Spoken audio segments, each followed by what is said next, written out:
Praise the Lord. Hallelujah. అమానా church జరుగుతూ ఉంది అని ఎట్లా తెలుస్తుందంటే విజయ్ని బయట తెలుస్తుంది. అయ్యగారు ప్రార్థన చేస్తే ఎకో సిస్టమ్ అంటారు చూడండి, సేమ్ మంచి సపోర్టివ్గా ప్రార్థనలో అవును ప్రభువా అని ప్రతిదానికి మంచి సపోర్ట్ చేస్తూ బిడ్డ ఉంటాడు. మీరు చేయరని కాదు, మీరు మనసులో చేసుకుంటారు. మీరు పౌలు గారు చెప్పిన పద్ధతిలో ఒకటి, నేను ఆత్మతో ప్రార్థన చేస్తాను, మనస్సుతో ప్రార్థన చేస్తానని. మన విజయ్ గారు మనస్సుతో చేస్తారు. మనస్సు అంటే నాలుక, శబ్దం అని అర్థం. ఆత్మలో ప్రార్థన అంటే బయటది శబ్దం బయటికి రాదు, లోపలే. లోపలంటే వంటింట్లో మీరు పాడుతూ ఉంటారు అని, అదే వంటింట్లో అయ్యగారు తినేటప్పుడు ఉప్పు పప్పు తప్పుగా తిడితే అప్పుడు రాదది. Very good. మనం రెండు పద్ధతుల్లో ప్రభులు వారిని ఆరాధించడం చాలా మంచిది.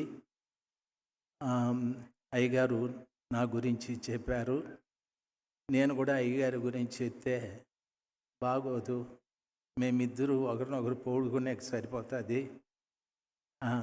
దేవుని అద్భుతమైన కృపను బట్టి మేము పరిచర్య ప్రారంభించి 86వ సంవత్సరము అయితే దరిదాపు 40 సంవత్సరాల దాకా గడిచేది. అయ్యగారులతో 35 సంవత్సరాలు దేవునిలో ఒక మంచి సంబంధాన్ని కలిగి జీవించడానికి దేవుడు కృప దయచేశాడు. అయ్యగారి లాగా చాలామంది నాకు స్నేహితులు వచ్చారు, కానీ ఎవరు నిలబడలేదు విజయ్. అందరు పారిపోయినా, మేమిద్దరు నిఖరంగా నిలబడిపోయినాం. మా సొంత ఇంటోళ్ళు కూడా నాతో నిలబడరు, వద్దురే విడితో సవాసమని. ఓకే, అయితే మమ్మల్ని రీతిగా నిలబెట్టిన గొప్ప దేవునికి హృదయపూర్వకంగా కృతజ్ఞతలు చెల్లించాలి. దేవుడు మా మరణం వరకు ఇదే ఆత్మీయత, ఇదే ప్రేమ కలిగి అమానా చర్చితో మంచి సంబంధాన్ని కలిగి జీవించడానికి ప్రభు కృప దయచేయును గాక. ఇప్పుడు నాకు కూడా సపోర్ట్ చేస్తాను. ఓకే, దేవుని సన్నిధానంలో నిలబడి చెప్తున్నాను. ప్రతిరోజు ఉదయం చాలా చర్చెస్ కోసం ప్రార్థన చేస్తాము. అందులో మన చర్చి కూడా. అమానా చర్చిని మేము వేరుగా భావించలేదు. ఇమ్మాన్యుయల్ చర్చితో లేక అమానా చర్చితో అనుబంధం కలిగిన ఇమ్మాన్యుయల్ చర్చ్ అనుకొని మానక ప్రార్థన చేస్తూ ఉంటాం. అన్నకు ఆరోగ్యం బాగలేదని తెలిసింది. మన బిర్లా అన్నగారికి ప్రార్థన చేశాం. అయితే ఈరోజు ఉండరని తెలిసింది, హుబ్లీ వెళ్తారని. వాళ్ళ తమ్ముడు రిటైర్మెంట్ విషయంలో ఇక్కడ విషయాలన్నీ అయ్యగారు చెప్తారు నాకు. మేము ఏదో చెప్పుకొని వినేసి మర్చిపోయేది కాదు, కానీ మానక ప్రార్థన చేస్తూ ఉంటాము. మీ పేర్లు నాకు తెలియవు, కొంతమంది పేర్లే తెలుసు. పాస్టర్ గారు, కుమార్ గారు, విజయ్ పేరు చెప్పక్కర్లేదు, విజయశేఖర్ గారు, తర్వాత మన ప్రవీణ్ గారు, మన జ్ఞానరాజ్ గారు, తమ్ముడు, వీళ్ళు పరిచయం. ఎందుకంటే నేను వస్తానే ఆ రూమ్లో దూరుకుంటాను, వీళ్ళే కనిపిస్తారు, వీళ్ళేం మాట్లాడతారు.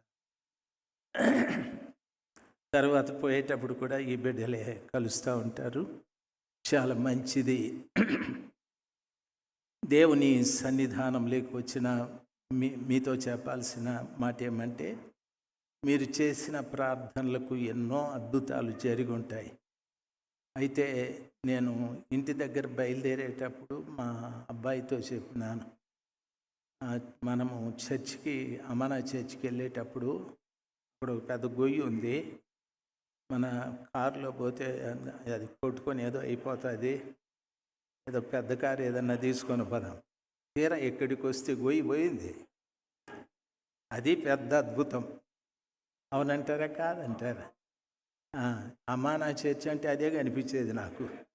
ఈ సముద్రాన్ని దాటాలనే అని దేవుడు దరిద్రాన్ని తొలగించినాడు. హల్లెలూయా. ఒకసారి దేవుని మహింపరచబడేటట్లు సపట్లు పడదాం. హల్లెలూయా, హల్లెలూయా. దేవుడు చాలా మంచి దేవుడు. ఆయన ప్రతి వారిని కూడా వాడుకోవాలని ఆశ, అదే సమయంలో ప్రతి వారిని ఆశీర్వదించాలని కూడా ఆశ. ఆయన ఆశీర్వదించేటప్పుడు ఆయన చాలా జాగ్రత్తగా చూసి ఆశీర్వదిస్తాడు. ఓ దొంగని ఆశీర్వదించినాడంటే మన దేవుడు దొంగోడై ఉంటాడు. ఓ మంచోడిని ఆశీర్వదించినాడంటే మన దేవుడు మంచోడై ఉంటాడు. దొంగోడు మంచోడు ఇద్దరు మందిరానికి పోయినా, అయితే మంచోడు దీవించబడ్డాడు, దొంగోడు దీవించబడలే. వాడు ఎప్పుడు సనుగుతూ ఉంటాడు, వీనికి ఆశీర్వాదాలు వస్తాయి, నాకు రావడం లేదు ఏమి అని. దానికి కారణము నీవే, దేవుడు కానే కాదు, నీవే. ఏదో నాలో ఉన్నటువంటి లోపాన్ని బట్టి ప్రభులు వారు నన్ను దీవించలేదు. లోపమేమిటి, పాపమేమిటి అని ప్రభువుని అడిగి తెలుసుకునేది చాలా మంచిది. మందిరానికి వచ్చేటప్పుడు ఎప్పుడు అవసరాల కొరకు, ఆరోగ్యం కొరకు ఇక్కడికి వచ్చి దేవుణ్ణి ఇబ్బంది పెట్టే పరిస్థితి చేయకు.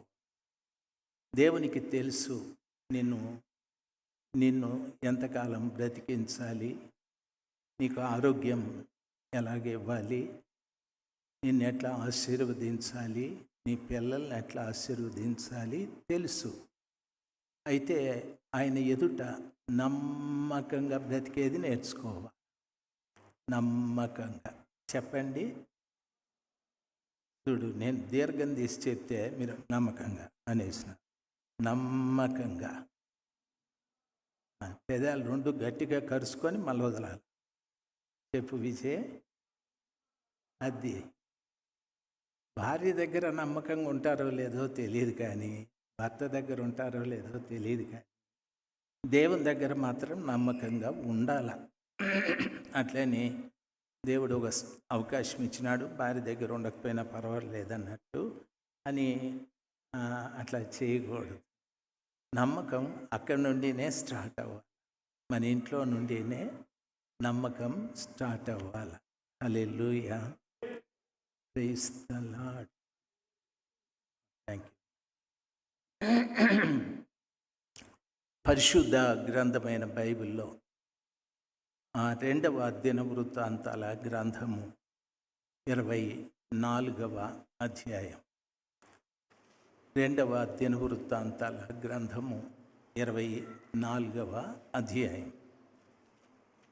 యోవాషు ఏలన ఆరంభించినప్పుడు 7 సంవత్సరముల ఈడు గలవాడై యెరూషలేములో 40 సంవత్సరములు ఆయన ఏలాడు. అతని తల్లి బెయేర్షెబా కాపురస్తురాలైన జిబ్యా. యాజకుడైన యెహోయాదా బ్రతికిన దినములన్నీ యోవాషు యెహోవా దృష్టికి యథార్థముగా ప్రవర్తించెను.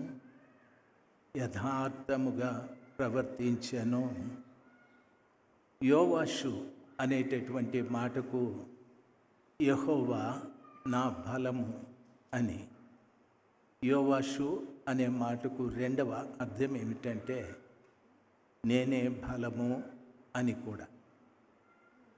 నేనే బలము అనే అర్థం కూడా వస్తుంది. కొన్ని పర్యాయాలు మనం దేవుడే నా బలం అనుకుంటాం. కొన్ని పర్యాయాలు మనం నేనే బలవంతుడు అని అనుకో. ఊరికే చెప్తాను, ఈ తమ్ముడు కీబోర్డ్ వాయిస్తూ ఉన్నాడు అనుకోండి, అప్పుడు అనుకుంటాడు నేను లేకపోతే ఈ కీబోర్డ్ వాయించేవాళ్ళు లేరు. గిటారా తమ్ముడు అనుకుంటా, నేను లేకపోతే అమ్మ నా చర్చిలో గిటార్. తమ్ముడు పియోనా వాయించే తమ్ముడు అనుకుంటాడు, నేను లేకపోతే పియోనా లేదా. పియోనా కానీ, కీబోర్డ్ కానీ, గిటారా కానీ, రిథం ప్యాడ్ కానీ మనల్ని పరలోకానికి తీసుకెళ్ళాలి. అవి మనకు బలం కాదు.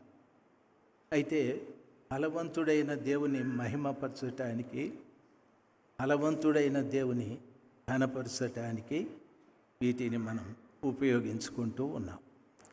ఇది కేవలం ఒక ఇన్స్ట్రుమెంట్, ఒక వస్తువు అంటే నిర్జీవమైన ఒక పదార్థం.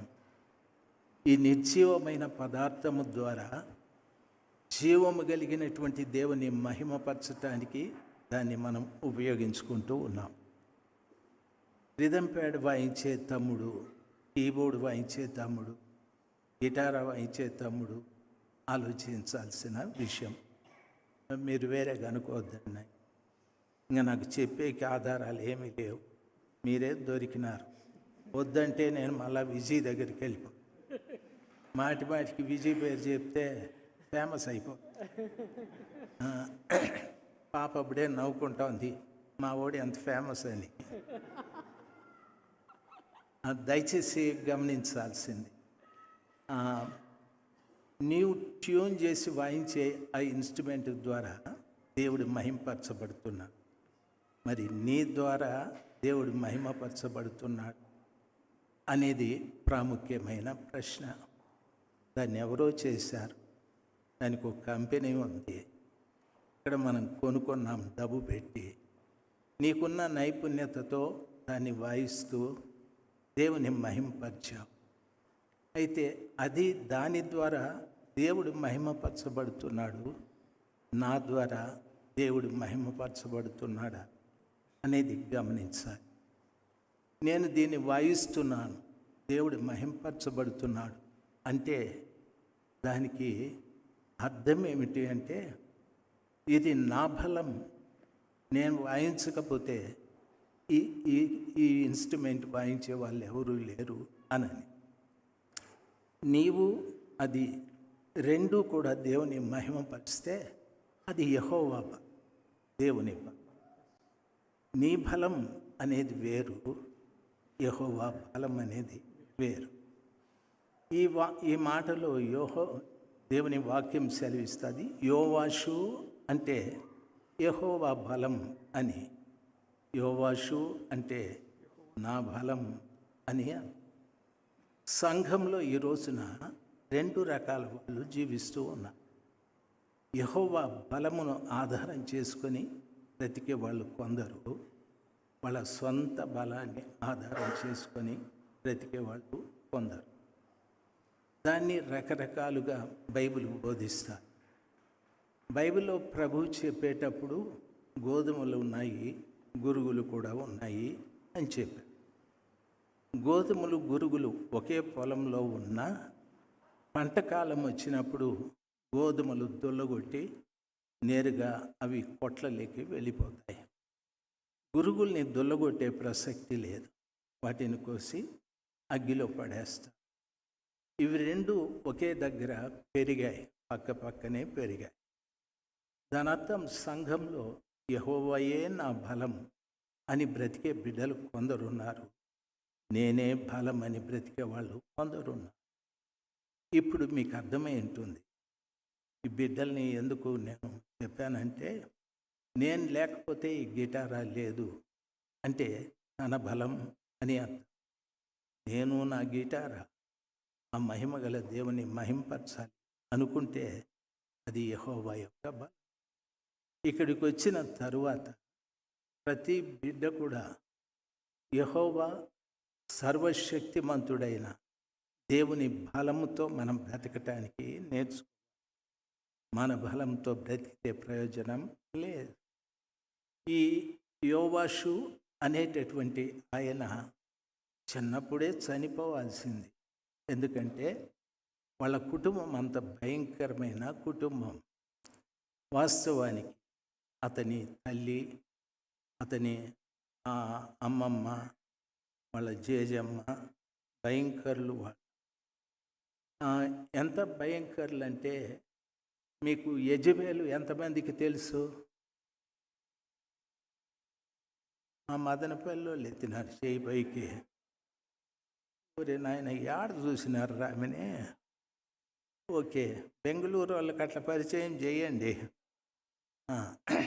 యెజబెల్ ఆమె భర్త తెలుసా? బెంగళూరు వాళ్ళకి ఆయన తెలుసు. Very good. దయచేసి గమనించాల్సింది, యెజబెలు గందరగోళం చేసింది, గజిబిజి చేసింది దేశాన్ని, మహాతల్లి. ఆమెను గురించి కూడా బైబిల్లో చెప్పినారు. ఎందుకు నాకు ఒకసారి అడుగుతుంది, దరిద్రం బట్టి యెజబెలు గురించి ఎందుకు చెప్పాలని. సంఘాల్లో కూడా కొంతమంది ఉంటారా బాబు, గజిబిజి మనుషులు. అందుకు ఆమెను చూసినా వీళ్ళు భయపడి మారని అని అనుకున్నాం. ఆమె పోతే పోయింది, ఆమెకు కూతురు పుట్టింది. అది తహితక్క మనిషి. అది అతల్య. మొత్తం తన కొడుకును చంపేశారని చెప్పి మొత్తం రాజకుమారులందరినీ చంపేసింది. దాన్ని ఏమనాలంటే భలే పేరు పెట్టిన అతల్య అని. అతల్య అనే ఆ మాటకు మాత్రం మంచి అర్థం ఉంది. ఏమంటే బైబిల్లో చెప్పబడిన మాట అత్తల్య, అత్తల్య. దయచేసి వినాలి. యెహోవా బోధపరిచెను అనేటటువంటి మాట ఆమె మాటకు, పేరుకు అర్థం. యెహోవా బోధపరిచెను అంటే దాని అర్థం, దేవునిది ఒక బోధ అయితే ఈ మనిషిది ఇంకొక బోధ. దేవునిది ఒక బోధ అయితే ఈ మనిషిది ఇంకొక బోధ. ఈ రోజున అతల్య సంతానికులు చాలామంది దేశంలో లేచారు. దేవుడు ఒక్క బోధ మనకు చెప్తుంటే రకరకాలైన బోధలన్నీ కూడా ప్రస్తుతం లోకంలోకి వచ్చేసాయి. చాలామంది వాటికి ఆకర్షితులైపోతూ ఉన్నారు. ఆ పనికి రానటువంటి బోధలకు ఆకర్షితులై పూర్తిగా విశ్వాసం నుండి తొలగిపోయి భ్రష్టత్వంలోకి వెళ్ళిపోయే పరిస్థితులు ఏర్పడతాయి. అందుకని సంఘంలో చాలా మట్టుకు యెజబెలు బోధ కానీ అతల్య బోధ కానీ ఉండకూడదు అని దాని అర్థం. అతల్య బోధ ఏమిటంటే హత్యలు చేయడం. యెజబెలు బోధ ఏమిటంటే యెహోవా దేవుడు కాదు, బయలే దేవుడు అని దేవుళ్ళను మార్చడం. నన్ను గమనించాలి. సంఘంలోకి యెజబెలు బోధ రాకూడదు, సంఘంలోకి అతల్య బోధ రాకూడదు. అతల్య హత్యలు చేసేది ఆమె అంటే దాని అర్థం రాజరికం కోసం తాను గొప్పది కావాలి, రాజరికాన్ని సంపాదించుకోవాలి అనే ఉద్దేశంతో హత్యలు చేశారు. ఈ రోజున కూడా సంఘాల్లో హత్యలు జరుగుతూ ఉన్నాయి. నన్ను బాగా గమనించవలసిన విషయం, మీ సంఘాన్ని మీరు ప్రేమించండి, తప్పు లేదు. ఇతరుల సంఘాన్ని ప్రేమించండి, తప్పు లేదు. మీకు మీరు సహాయం చేసుకోండి, తప్పు లేదు. ఇతరులకు సహాయం చేయండి, తప్పు లేదు. ఇది ప్రభువు బోధ. అయితే మిమ్మల్ని ప్రేమిస్తూనే ద్వేషించే వాళ్ళు బోలెడంతమంది ఉన్నారు ఈ ఊర్లో. మీకు అర్థమైంది అనుకుంటా. ఏదైనా బైబిల్ క్విజో బైబిల్ కాంపిటీషనో పెట్టినప్పుడు అమ్మా నా వాళ్ళు పోతారంటే అందరూ పూర్తిగా నిరుత్సాహపడిపోతారు. వాళ్ళు వచ్చినారు మనకు రాదని మధ్యన ఆపేసినట్టు ఉన్నారు. మీ పౌరు వాళ్ళు లేక బైబిల్ క్విజు వద్దు, గిఫ్ట్లు కొట్టకపోయేది వద్దు, ఈ అవమానాలు వద్దు అని ఆపేసినట్టు ఉన్నారు. తెలుగు వాళ్ళందరూ ఏకమై దాన్ని బ్యాన్ చేసినట్టు ఉన్నారు. ఓకే, దేవుని అద్భుతమైన కృప. నాకు సంతోషం ఏమిటంటే దేవుడు మీకు చక్కటి బోధకురాల్ని ఇచ్చారు. చాలామంది బోధకులు సంఘంలో వాళ్ళే బోధిస్తూ ఉంటారు. అయితే మీరు ఆత్మీయంగా బలపరచబడాలని ఎక్కడెక్కడో మంచి మంచి సేవకులందరినీ వెదికి తీసుకొచ్చి మీకు బోధలు చేయిస్తూ ఉంటారు. ఒక సేవకుడిని ఎవరైనా తీసుకురావాలి అంటే సంఘానికి మొదటి చెప్తారు పాస్టర్లు. పాస్టర్ గారు వస్తారు కాబట్టి ఆయనకు అకామిడేషన్కి ఇంత, భోజనం ఇవి తింటాడు, ఎవరెవరు ఏం వండి పెడతారో పెట్టండి, తర్వాత ఆయనకు గిఫ్ట్ ఇవ్వాలా, నువ్వు పెట్టు చెప్పేసి పాస్టర్ గారు హ్యాపీగా ఫ్యాన్ కింద కూర్చోండి. అయితే మీకు ఆ బాధే లేదు. ఎవ్రీథింగ్ అయ్యగారే చూసుకుంటారు, అమ్మగారే చూసుకుంటారు. మీరు ఫ్యాన్ల కింద కూర్చుంటారు. ఇక్కడ రివర్స్ కదా నాయన శేఖర్, మీరు ఫ్యాన్ల కింద కూర్చుంటారు, తిప్పలు వాళ్ళు పడుతూ ఉంటారు. వెరీ గుడ్, చాలా మంచిది. ఎందుకు అని అడిగితే వాళ్లకు ఆత్మ విలువ తెలుసు. ఒకడు సర్వలోకాన్ని సంపాదించుకొని భవనం పోగొట్టుకుంటే ప్రయోజనం ఏముంది? కాబట్టి ఒక ఆత్మ విలువ, ఒక కూడిక ద్వారా ఒక బిడ్డ ఆత్మలో బలపరచబడిన ఒక క్రొత్త వ్యక్తి ప్రభువులోకి వచ్చిన ఆ ఆశీర్వాదం దేవుడు మాకు ఇస్తాడు అని మొదట నుండి అదే ఆలోచనతో ఆ దైవ సేవకులు చేస్తూ వచ్చారు. అదే పద్ధతిలో వెళ్తున్నారు. నన్ను అడిగితే మీకు ఏమైందంటే, బిడ్డ ఎందుకు వాడు అట్లా డల్లుగా ఉన్నాడు అంటే వానికి అజీత్ అయింది. ఏమైంది? ఎందుకు అజీతే? వాళ్ళమ్మ దొరికింది, బాగా దొరికి పెట్టింది నోట్లో. వాడు వద్దన్నా పెట్టి వాడు ఇప్పుడు మూలిగి ఏడుస్తూ ఉన్నాడని. నాకు అమ్మానా చేసి అట్లా అయిపోయిందేమో అనిపిస్తూ ఉంది. ఇప్పుడు అయ్యగారు రూమ్లో వచ్చి కూర్చొని ఎవరినో చెప్తా ఉన్నాడు, విజయవాడ నుండి పిలిపిస్తూ ఉన్నాను, అక్కడ నుండి. నేను అనుకున్నాను వీళ్ళకి అజీత్ అయిపోతుందేమో.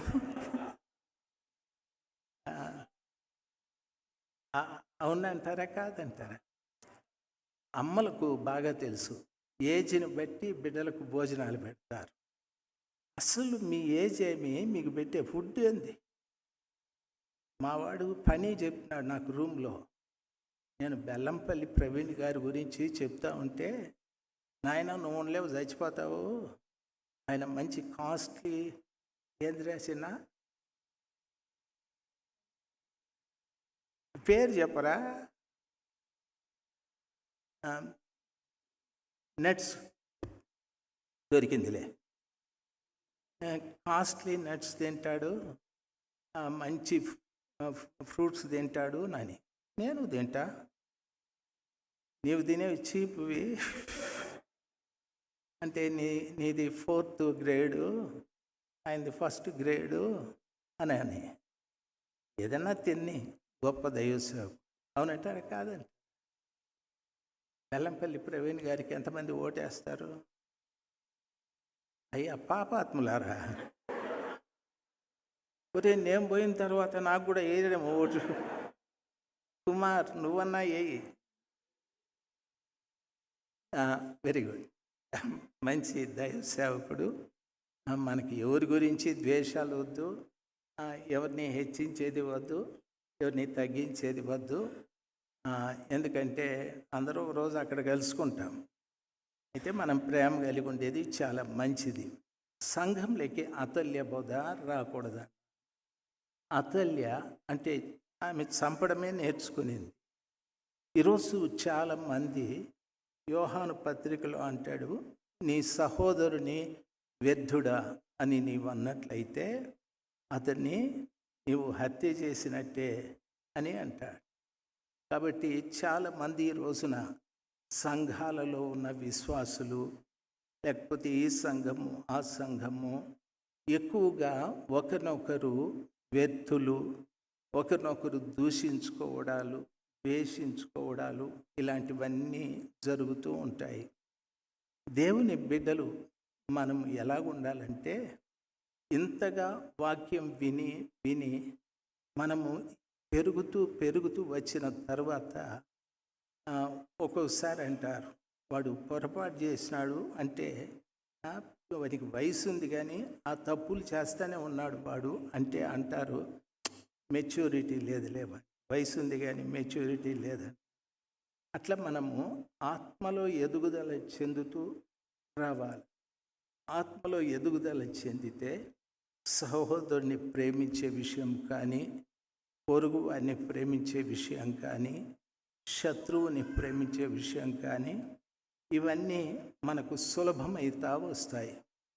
లేదు అవి ఇంకా మనలో ఉన్నాయి అంటే అతల్య సంబంధికులుగానే మనం బ్రతకవలసి వస్తుంది.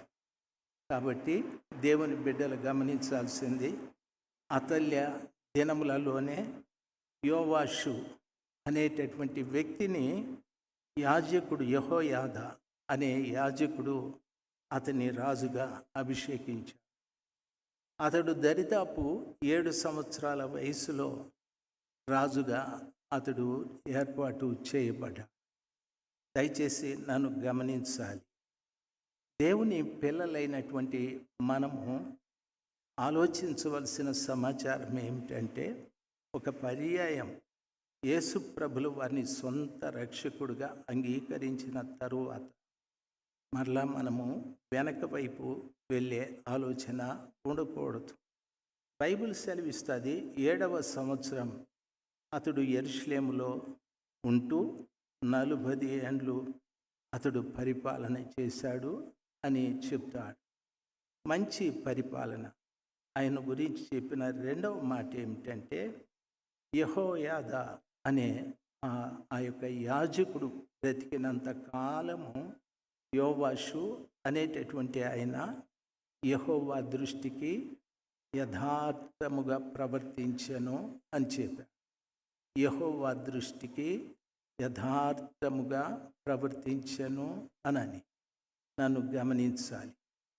మనము ఏ సంవత్సరంలో ప్రభు దగ్గరికి వచ్చాము, ఏ సంవత్సరాన యేసయ్య మనల్ని ఆయన ప్రశస్తమైన రక్తంతో కడిగి శుద్ధీకరించి మనల్ని ప్రత్యేకపరిచాడు, ఆ రోజు నుండి ఇక్కడ చెప్పబడిన మాట 40 సంవత్సరాలు యెరూషలేములో ఉండి ఆయన పరిపాలన చేశాడని.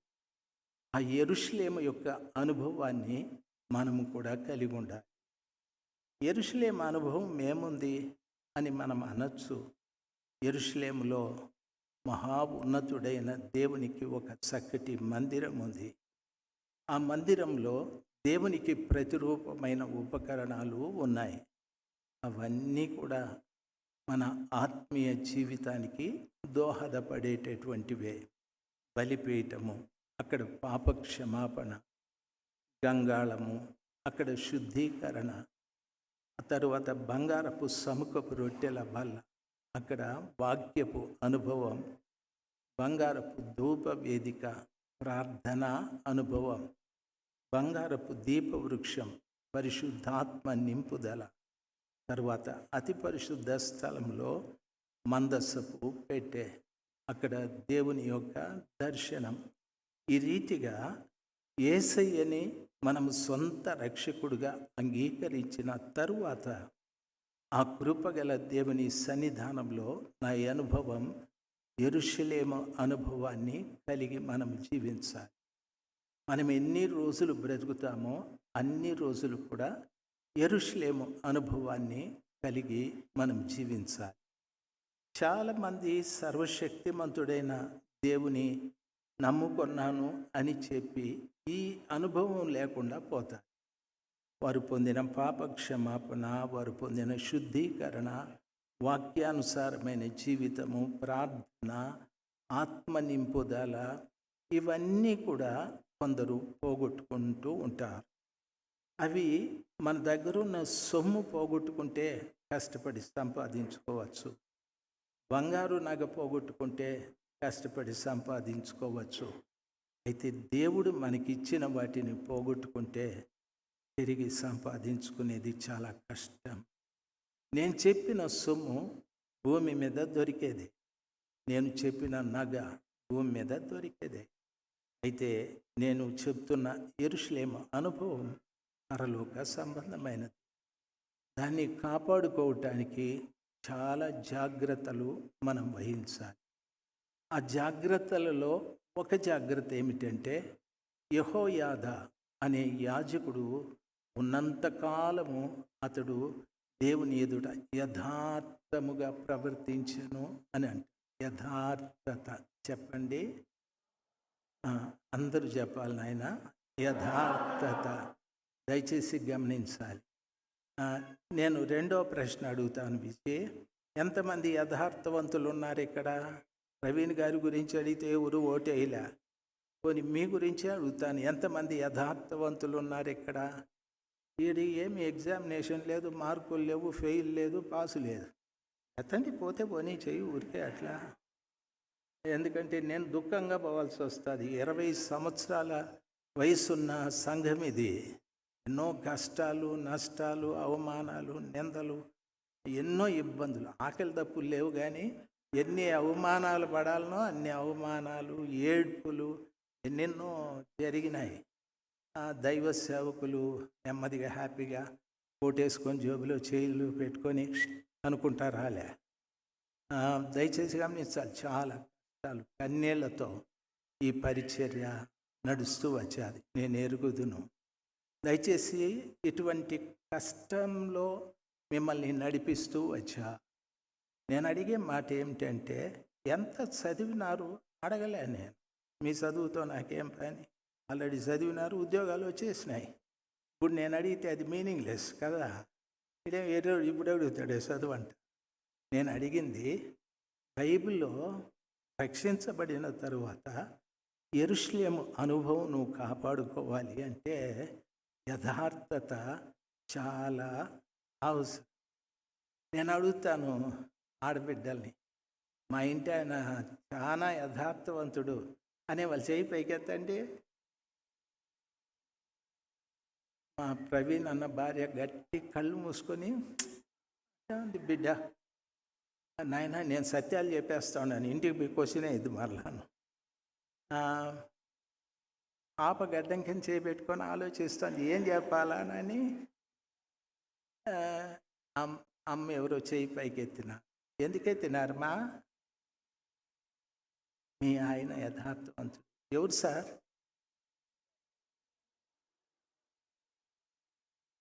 ఏమి సర్టిఫికేట్ సార్? మా భార్య కూడా వచ్చింది ఇక్కడ. ఆమెను అడిగితే అంటుంది, ఆమెను అడిగితే మీ ఇంటి ఆయన యథార్థవంతుడు అంటే మళ్ళా వస్తూ ఉండని వెళ్ళిపోతుంది. ఏమి మార్కులు పడవు నాకు. దేవుడు చాలా మేలు చేసినాడు తమ్ముడా. మనం ఒకవేళ పరలోకానికి పోతే ప్రభు రే ఆగరా అని, ఏం స్వామి అని అడిగితే, మీ భార్య దగ్గర కాంటాక్ట్ సర్టిఫికేట్ తీసుకురాపు అంటే ఇస్తారా? మీరు ఇస్తారా? ఎవరో బిడ్డ ఇస్తాను పోతే పోనీ, దరిద్రుడు పోతే పోనీ, ఒకే ఒక బిడ్డ అంటా ఉంది, పోతే పోన్లే ఇస్తానని. దయచేసి గమనించాల్సింది అదే. మన దగ్గర కాంటాక్ట్ సర్టిఫికేట్ తీసుకురామంటే వాళ్ళకి ఇస్తామా మనము? దండం పెట్టు మొదట, ఏమేం చేయాలని చేయించుకుంటాం. దేవుడు చాలా మంచోడు. అట్లా ఇరకాటంలో మనల్ని పెట్టలేదు. ఆయన ఏమంటాడంటే యథార్థంగా ఉండు చాలు. ఏమంటాడు?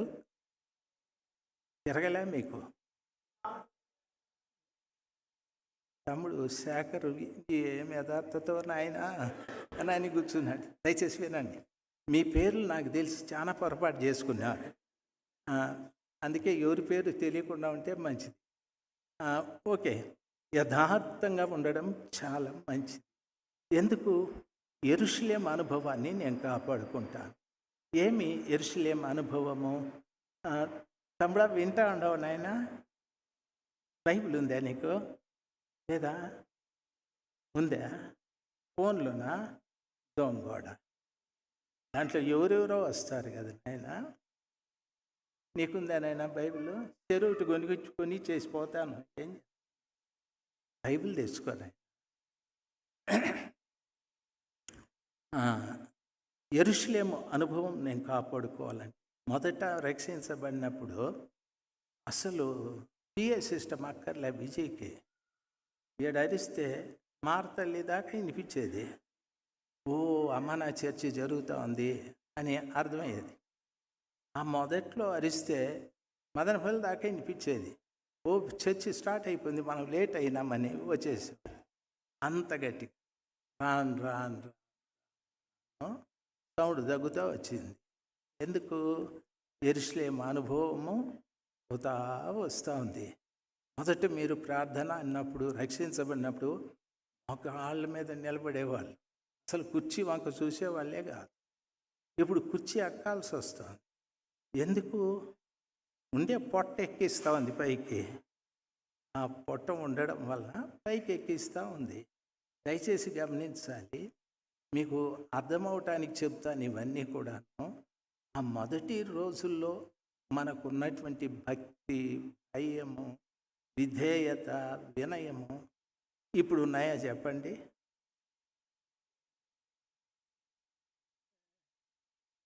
మీరు ఊరికే అట్లానండి నేను తెలుసుకుంటాను. ఏ మూతి కూడా ఇట్లా అనలేదు. ఎవరు అనలేదు. తమ్ముడా పాపేమో నీకు సర్టిఫికెట్ ఇచ్చింది. నువ్వు మొదట ఉన్నప్పుడు ఉన్న భక్తి ఇప్పుడు ఉందా? తమ్ముడు అనుమానిస్తూ ఉన్నాడు. ఇట్లా పరీక్షలు మాకు పెట్టద్దయ్యా దయచేసి. రేపు నేను పోతానే అంకుల్కి ఒక పిటిషన్ పెడతా, ఎవరినన్నా పిలువు, ఆయన వెళ్ళద్దు ఆయన అన్ని క్వశ్చన్లు వేసి పంపుతాడు అని. మీతో ఉన్నటువంటి ఆ చక్కటి సంబంధాన్ని బట్టి మిమ్మల్ని ప్రోత్సహించడానికే కానీ మిమ్మల్ని తక్కువ చేసి మాట్లాడటానికి కాదు. మిమ్మల్ని తక్కువ చేస్తే, నేను ప్రొద్దున మా వాడికి ఒక మాట చెప్పినాను. నేను కారులో వస్తా మా వాళ్ళని నవ్వించేకి ఒక తమాషా మాటలు చెప్తా వచ్చిన. మా పిల్లలు ఏమన్నారంటే, నాయన ఎవరిని గురించి నువ్వు అట్లా మాట్లాడొద్దన్న. తమాషకి చెప్తే ఎవరిని గురించి అన్నా నోర్మయ్యి అన్నా. ఒకరిని నేను అవమానించి నేను బట్టలు తెచ్చుకునేటప్పుడు తీరా చూస్తే బనీం లేదు నాకు. వాళ్ళు ఏమన్నారంటే, చొక్కా వేసుకో చూద్దాము కనిపిస్తుందో లేదో అని. నా తృప్తి కోసం, నేను నల్లోడు కదా, తెల్ల చొక్కాయలు బాగా కనిపిస్తుంది. నా తృప్తి కోసం వాళ్ళు ఏం కనిపించలేదు వేసుకోండి. నేను నిజమేనేమో అనుకున్నా. ఈ లోపల నాకు వచ్చిన ఆలోచన, ఒకరిని నువ్వు అవమానం చేసినావు, నిన్ను చర్చిలో నిలబెట్టి అవమానం చేస్తాను. అది వచ్చింది నాకు ఆలోచన. చాలా తప్పైంది స్వామి, నేనేదో నవ్వే కన్నాను, క్షమించు అన్నా. అని నేను ఇంకా చొక్కా వేసుకోలే, కూర్చో ఉన్నా. ఈ లోపల మా పని కుమారు వచ్చినాడు. పోదామా నాయనా అని. ఏటికి రాబోయేది, పనేం లేదు అన్నా. పోయి తీసుకొని వచ్చినాడు. నేను ఎందుకు చెప్తా ఉన్నానంటే, ఒకరిని మనం అవమానిస్తే దేవుడు సభలో నిలబెట్టి మనల్ని అవమానింపజేస్తాడు. అది నేను తెలుసుకున్న సత్యం ఈరోజు. దయచేసి ఈ విషయాలన్నీ ఎందుకు చెప్తున్నానంటే, నాలో యెరూషలేము యొక్క అనుభవం తగ్గిపోవటానికి మొదటి కారణం ఏదంటే యథార్థత లేకపోవడం. యథార్థత. అయ్యగారితో నేను మాట్లాడేటప్పుడు మాటలు వేరు, పక్కకి వెళ్ళిన తర్వాత నేను మాట్లాడే మాటలు వేరు. దాన్ని యథార్థత అన్నారు. ద్వితీయోపదేశకాండము 12వ అధ్యాయము 28వ వచనాన్ని చదువుతాను చూడండి. నీ దేవుడైన యెహోవా దృష్టికి యుక్తమును యథార్థమునగు దానిని నీవు చేసినందున నీకును నీ తరువాత నీ సంతతి వారికి నిత్యము మేలు కలుగునట్లు నేను నీకు ఆజ్ఞాపించుచున్న ఈ మాటలన్నింటినీ నీవు జాగ్రత్తగా వినవలెను. చాలామంది చెప్తారు, వినేది తక్కువ. పౌలు అంటాడు, ఏమంటాడు తెలుసా? మాట్లాడుటకు నిదానించువాడును వినుటకు వేగిరపడువాడై ఉండాలి అంటాడు. ఈ వచనంలో చూడండి సార్, నీ దేవుడైన యెహోవా దృష్టికి యుక్తమును యథార్థమునగు దానిని నీవు చేసినందున నీకును నీ తరువాత నీ సంతతి వారికి నిత్యము మేలు కలుగునట్లు నేను నీకు ఆజ్ఞాపించుచున్న ఈ మాటలన్నీ జాగ్రత్తగా విను. బైబిల్ సెలవిస్తుంది చూడండి సార్, నీకును నీ సంతతికి. ఎంతమందికి పిల్లలు ఉన్నారు? ఎంతమందికి ఇంకా పెళ్లి కాలేదు? నేను పెళ్లి కూతురు తెచ్చిన తమ్ముడా, అయిన తర్వాత నన్ను కలవండి. మీ ఊర్లోనే ఉన్నారు. ప్రేయిస్తలాడు ఆడబిడ్డలు చూస్తాను, మాకు ఏమన్నా తెచ్చినావా అని. నేను అంతటోని కాదమ్మా, ఏదో ఇళ్ళకైతే చెప్పచ్చు, మీతో పెట్టుకుంటే ఈ సగం కూసిపోతుంది. ఓకే, అందరూ ఒకసారి హల్లెలూయా చెప్దాం. మీ అందరికీ బైబిల్ సెలవిస్తుంది, నీకును నీ సంతతి వారికి నిత్యము మేలు కలుగునట్లు. నిత్యము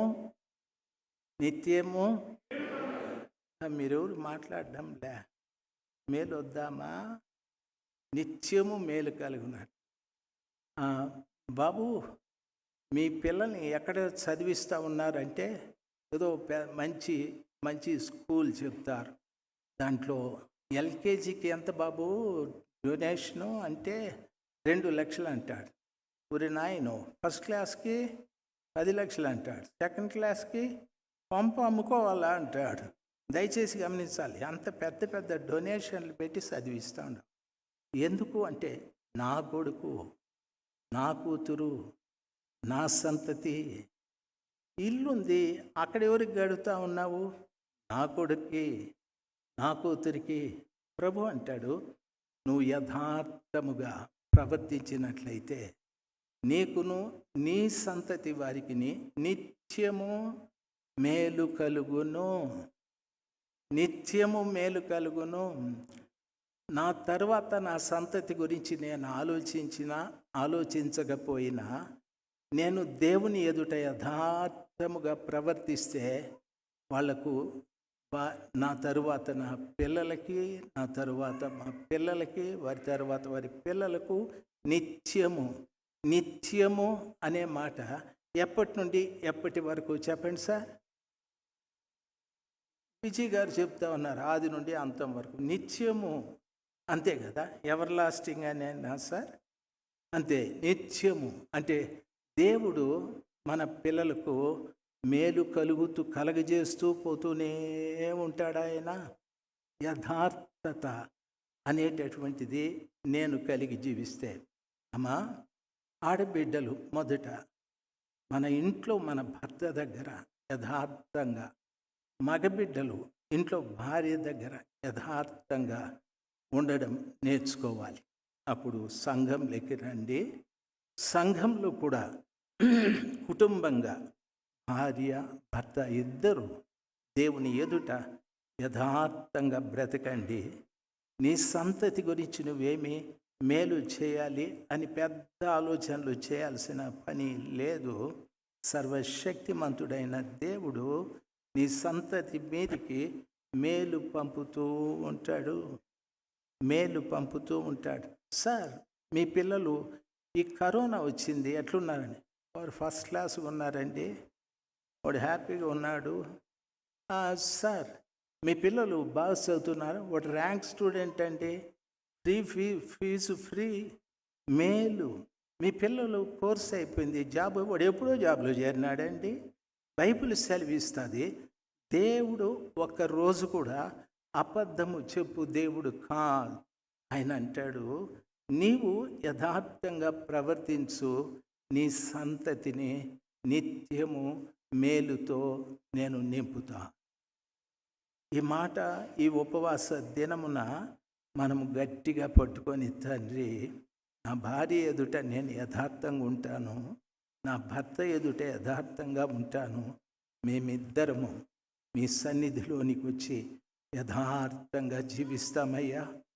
ప్రార్థించే విషయంలో కానీ, పరిచర్యకు సహకరించే విషయంలో కానీ, దేవుని వాక్యానికి లోబడి విషయంలో కానీ, దైవ సేవకులకు లోబడే విషయంలో కానీ, అన్నింటిలో నేను యథార్థంగా ఉంటాను.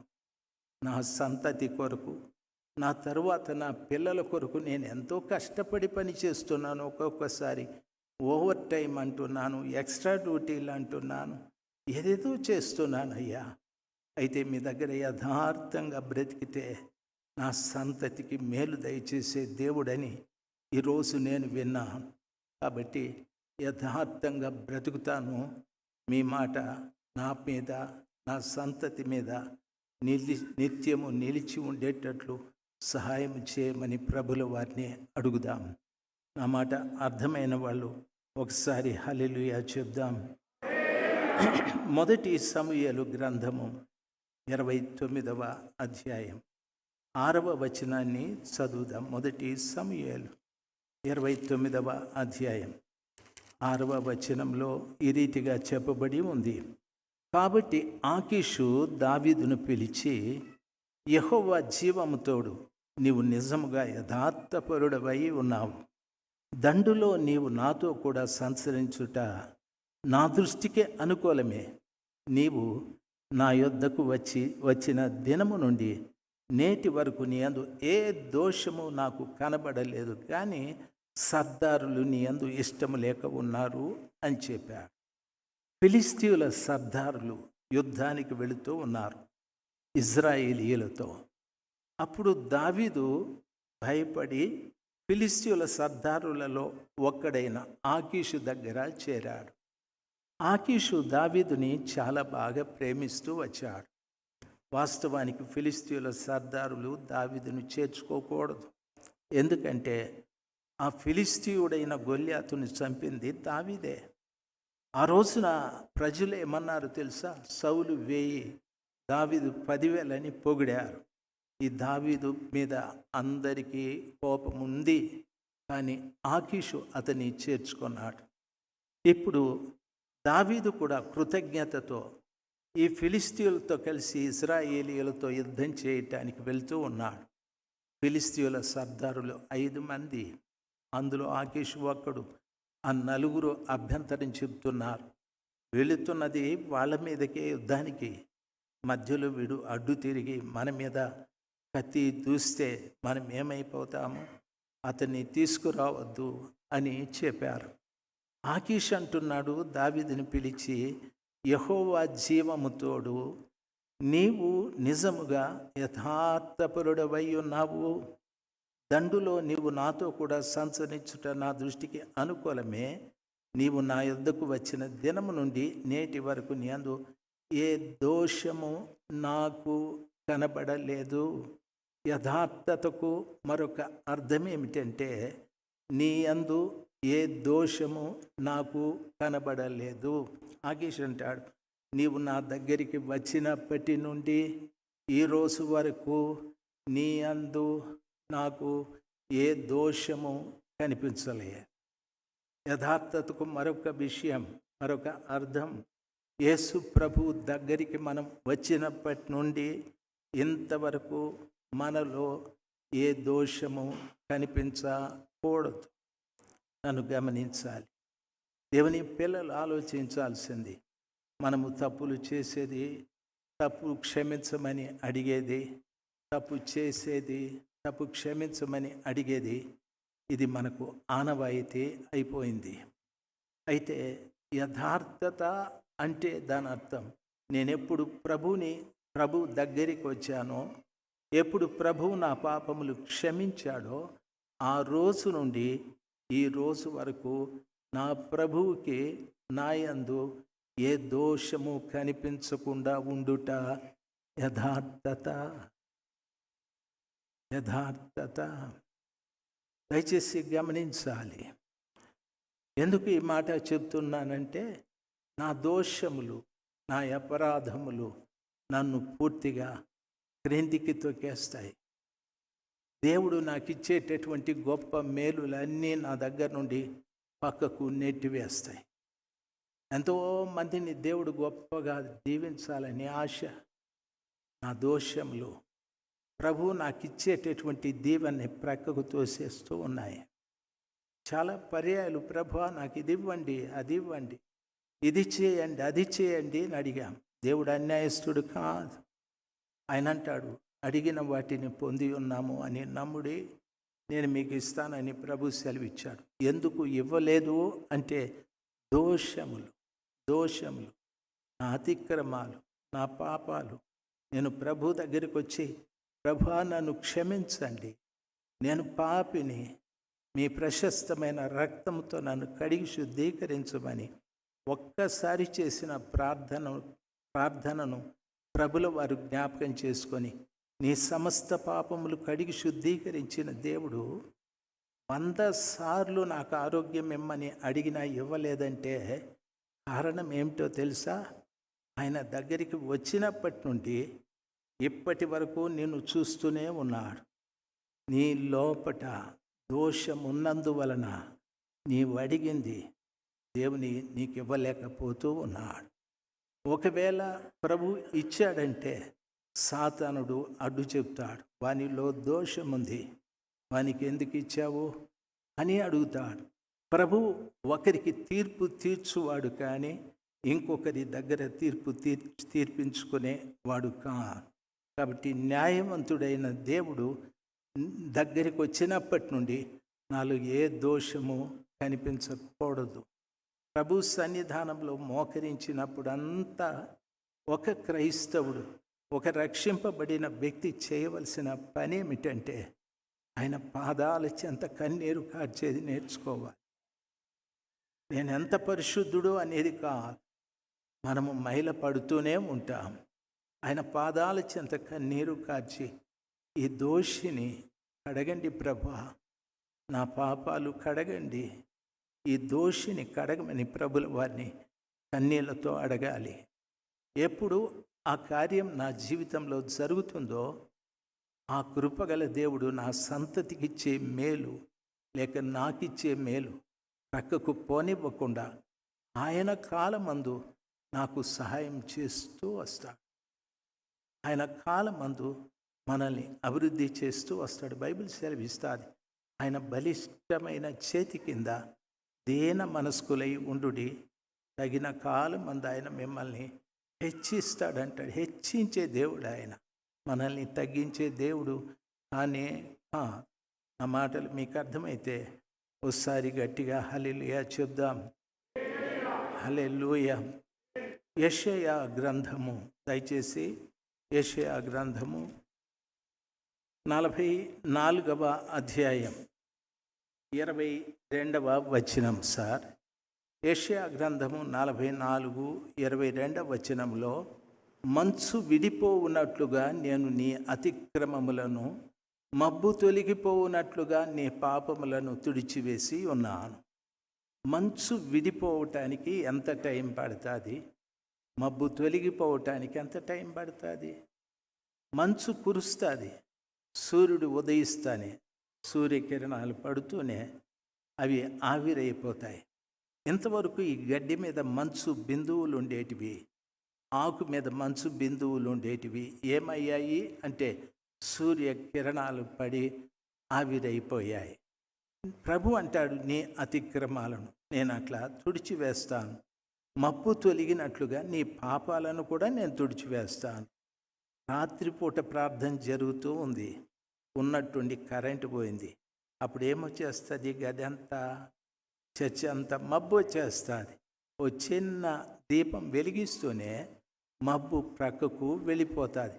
మబ్బు ప్రక్కకు వెళ్ళటానికి ఎంత టైం పడుతుంది సార్? కన్ను మూసి తెరిసే లోపల మబ్బు ప్రక్కకి వెళ్ళిపోతుంది. ప్రొద్దున అయ్యగారు ఇంటి నుండి ఇక్కడికి 2 కిలోమీటర్లు, ఇంటి నుండి ఇక్కడికి రావటానికి 47 నిమిషాలు పట్టింది నాకు అని చెప్పినాడు. మాది అదే పరిస్థితి. బెంగళూరు అంటే ఎంతో ఇష్టం ఉండేది.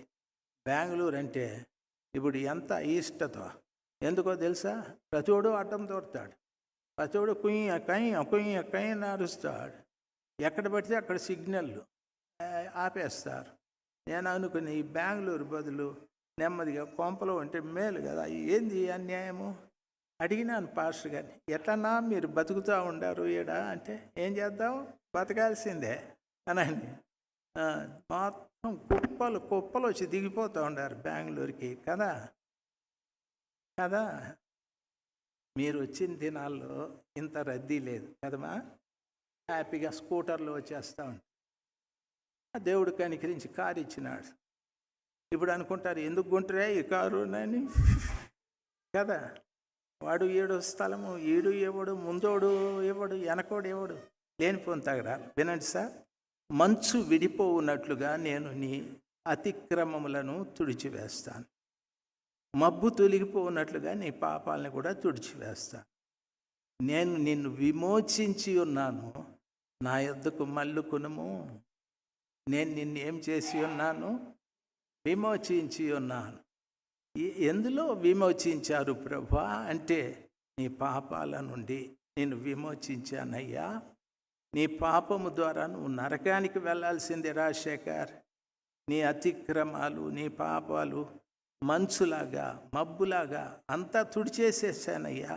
నిన్ను విమోచించినాను కాబట్టి నువ్వేం చేయాలా? నా యొద్దకు మల్లుకొనుము. ఎవరి యొద్దకు మల్లుకోవాలి? నిజంగా విమోచింపబడిన వాడు ఎవరి వైపు మల్లుకుంటాడు? అమ్మా చెప్పండి మీరు, ఎవరి వైపు మల్లుకుంటాడు? ఎవరు విమోచించినాడో ఆయన వైపు మల్లుకుంటాడు. హల్లెలూయా. మీరు చాలా డల్లుగా ఉన్నారు. ఉపవాసం ఉండేటప్పుడు తలస్నానం చేసి నూనె రాసుకొని ఉపవాసం ఉన్నట్లే తెలియకూడదు అని ప్రభు చెప్తే మేము ఉపవాసం ఉన్నాము అని తెలిసేటట్లున్నారు మీరు. ఒక్కొక్కరి మూతి దిగులుగా ఉంది. ఈయన ఎప్పుడు వదులుతాడో ఏమో ఈ సినిమా స్వామి కదా విజయ్. నాకు అర్థమైపోతుంది వీళ్ళు పాపము. ఈరోజు ఈయన వస్తాడనే సంగతి తెలిసి ఉంటే మా ఇంటి ఆయనకి ఏదో సాగు చెప్పి ఇంట్లోనే ఉండిపోయేదాన్ని అని. ఓకే, ఇబ్బంది లేదులే అండి. దేవునికి స్తోత్రాలు. హల్లెలూయా. చాలా మంచోడండి దేవుడు. ఎట్లాటోళ్ళనైనా భరిస్తాడు ఆయన. అవునా కాదా? నేనెంత దరిద్రుడో నాకు తెలుసు, మీరెంత అదృష్టవంతులో మీకు తెలుసు కదమ్మా. మీ జాబితా పాపాలను అడిగితే చెప్తారు. ఒక గ్రంథం రాయాలని అయినా ఆయన గురించే అంటారు. అంత గొప్పోళ్ళు మీరు. నాకు 2 చిత్తు పేపర్లు సరిపోతాయి. నాకు మా భార్యని అడిగితే దుష్టుడు, దుర్మార్గుడు, పాపి. ఓకే, ఇంకా ఇంకా ఆర్గ్యుమెంట్ ఏం లేదు. ఇంకా అంతేనా? దీనికి మించిందేముంది బాబు, ఇదే చాలు. ఆడికి క్వాలిఫికేషన్లే ఎక్కువ అన్నది. ఓకే, దేవునికి స్తోత్రాలు. మీరు చెప్తారు గ్రంథం రాయాల, ఆ మనిషి చూస్తే అట్లా ఉన్నాడు, లోపల ఇంకా అంత ఉన్నాడు అంటారు. నాకు ఆ లోపల ఎంత ఉన్నాడో నాకు తెలుసావదు ఇంకా. ఓకే, ప్రభు అంటాడు నేను మిమ్మల్ని విమోచించి ఉన్నాను, నేను మిమ్మల్ని ఏం చేసినాను? మీరు నా వైపు మల్లుకొనండి. మనం నిజంగా ఏ కష్టం వచ్చినా, ఏ ఇబ్బంది వచ్చినా ఎవరి వైపు మళ్ళాలి? దేవుని వైపు మళ్ళాలి. దేవుని వైపు మల్లం. ఎవడైనా మంచి ఆఫీసర్ దొరుకుతాడా? నాకు బాపనంతో గొడవ ఉంది అని చెప్తా ఉంటుంది. వాడు ఏమైనాడు ఏమో పాపము. దయచేసి వినాలి. ప్రభు నిజంగా విమోచించి ఉంటే, సార్ అమ్మా ప్రభు విమోచించి ఉంటే ఆయన వైపే మల్లుకుంటా. ఎన్ని కష్టాలైనా రాని, ఎన్ని నష్టాలైనా రాని, ఎన్ని ఆకలి దప్పులైనా రాని, ఎన్ని అవమానాలైనా రాని, ఎన్ని నిందలైనా రాని, ఎందుకు ఆయన నన్ను విమోచించాడు అంటే, నేను ఇంతవరకు లోకం వైపు, పాపం వైపు, సాతానుడి వైపు మల్లుకొని బ్రతికాను. ఇప్పుడు నన్ను విమోచించిన తరువాత విమోచించిన వాని వైపు నేను మల్లుకోవాలి. హల్లెలూయా. విమోచించిన వాని వైపు నేను మల్లుకోవాలి. దేవుని వాక్యం సెలవిస్తుంది. ఆయన వైపు మల్లుకుంటే ఆయన కూడా నీ వైపు మల్లుకుంటాడు అని గమనించాలి. ప్రభు నా వైపు మల్లుకొన్నాడు, నేను ప్రభు వైపు మళ్ళుకున్నాను. ఏం జరుగుతుందో తెలుసా? ఆయన నాతో మాట్లాడతాడు, నేను ఆయనతో మాట్లాడతాను. ఆయన నన్ను ప్రేమిస్తాడు, నేను ఆయన్ను ప్రేమిస్తాను. నేను ఆయన్ను గౌరవిస్తాను, ఆయన నన్ను గౌరవిస్తాడు. ఈ రీతిగా ఒకరిని ఒకరు చూసుకుంటూ ఉన్నాం. మీకెవరైనా తెలిసిన వారు తటస్థపడితే వాళ్ళని కలుసుకొని, హలో బాగున్నావా అని అంటావా? ఏం రారే అంటావా? ఏమంటారు? మంచిగా పలకరిస్తారు కదా. నేను ముగిస్తానైనా, మీ నీరసాన్ని చూసి నేను తట్టుకోలేకపోతా ఉన్నాను. నేనే జ్వరంతో ఇటుకొచ్చి మిమ్మల్ని చూసి కాస్త బలపడదాం అనుకుంటుని, మీరు ఈ బలహీనుని ఇంకా బలహీనపరిచేటట్టున్నారు. కనీసం ఒక మాటకైనా జవాబు. విజయ్ కూడా తగ్గిపోయింది, సౌండ్ తగ్గిపోయింది, బిడ్డకు స్టామినా తగ్గిపోయినట్టుంది. ఒకసారి గట్టిగా చెప్పు నాయన, హల్లెలూయా. బాబా బాబా, ఈ పక్క రాల శక్తి చెప్పండి బా, హల్లెలూయా. నిజంగా ప్రభు నిన్ను విమోచించి ఉంటే వారు ఆయన వైపు మళ్ళుకుంటారని దయచేసి గమనించాలి. నాకు ఎవడైనా గిట్టని వాడు కనిపిస్తే నేను ఇట్లా మళ్ళుకుంటా. అవునంటారక్క? భయపడి సచ్చినా. ఇట్లా కూడా ఉంటారా మనుషులు? దేవుడు నీకు దండం పెట్టాడు, పడేసిపో. నేనే నీరసం అంటే భయపెట్టేవాళ్ళు ఏంది అని. ఓకే, నన్ను ఎరిగిన వాడైతే కుశల ప్రశ్నలు అడుగుతారు. బాగున్నారా? ఇంటి దగ్గర అమ్మాయి బాగుందా? పిల్లలు బాగున్నారా? ఇట్లా జాబ్ పర్వాలేదా? ఇవన్నీ అడుగుతారు. అయ్యా, ప్రభువు నేను విమోచించి ఉంటే, అమ్మా నువ్వు ప్రభు వైపు మళ్ళుకుంటే, ఒక మనిషి ఇంకొక మనిషిని ఎట్లా కుశల ప్రశ్నలు అడుగుతాడో ప్రభు ఆ రీతిగా నిన్ను అన్నీ అడిగి తెలుసుకుంటాడమ్మా. నువ్వు చెప్పక్కరే లేదు. ఆయన అంటాడు, నా వైపు మళ్ళుకుందురు. ప్రభువు నా వైపు చూస్తూ ఉంటే నా సమస్యలన్నీ ఆయన ఎరుగును. ఆయన అంటాడు, రాజశేఖర్ జ్వరం కదరా నీకు, అయినా పోతా ప్రభువా. సరే వెళ్ళరా. దయచేసి వినాలి, రాజశేఖర్ వచ్చే నెల నీకు డబ్బు అవసరం కదరా? అవును ప్రభువా, ఇస్తాను లేరా. ఎందుకు ప్రభు నాకు అన్నీ అట్లా సహాయం చేస్తాడు? నేను విమోచింపబడ్డాను, నేను ఆయన వైపు మళ్ళుకున్నా. ఇప్పుడు సాతాను వైపు లేను, నేను లోకం వైపు లేను.